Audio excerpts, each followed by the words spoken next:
Video চলছে।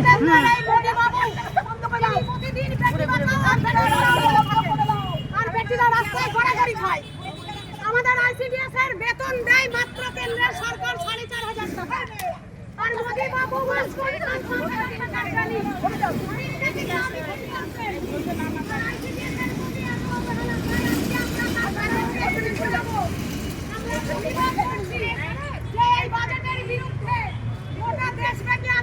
আন্দোলন চলছে। আমরা আজকে এখানে টেক্সটাইল মোড়ে এই বাজেটকে আমরা পুরাবো, কেননা আমরা এই বাজেট মানছি না। আইসিডিএস কর্মীরা আগামী 12 তারিখ ধর্মঘট হবে। আইসিডিএস এর একটা সেন্টার খোলা থাকবে না, ওপেন হবে না কোনো সেন্টার। কোনো সেন্টারে আমরা কাজ করবো না। সেদিন যে পাশের সেন্টার করতে চাইবে তাকে প্রতিবাদ করবে।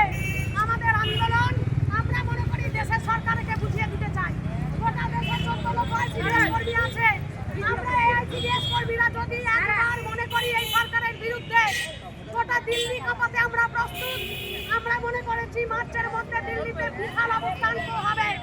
আমরা যাব এবং আমরা বুঝিয়ে দিতে চাই এই কেন্দ্রের সরকারকে, আইসিডিএস কর্মীরা, যে গোটা দেশের আপনার এত অবহেলা কেন আইসিডিএস এর প্রতি, ওয়ার্কারদের প্রতি। 4,500 টাকায় এখন একটা মানুষের কিছু হয় না।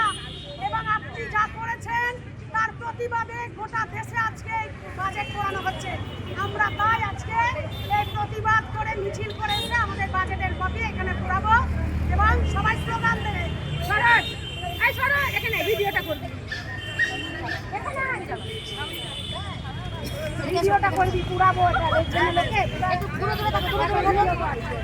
ইনকিলাব জিন্দাবাদ, জিন্দাবাদ। কেন্দ্রের বাজেট মানছি না, মানছি না। কেন্দ্র সরকারকে আমাদের অনারিয়াম বৃদ্ধি করতে হবে, মানছি না, মানছি না। 50 বছরের প্রকল্প হওয়া সত্ত্বেও কেন স্থায়ীকরণ হলো না? মোদি বাবু জবাব দাও, জবাব চাই, জবাব দাও। জবাব তোমায় দিতে হবে, দিতে হবে, দিতে হবে। কেন্দ্রের মোদি সরকারকে ধিক্কার, ধিক্কার, ধিক্কার। স্থায়ীকরণ করতে হবে, করতে হবে, করতে হবে। চলছে, চলছে, চলছে।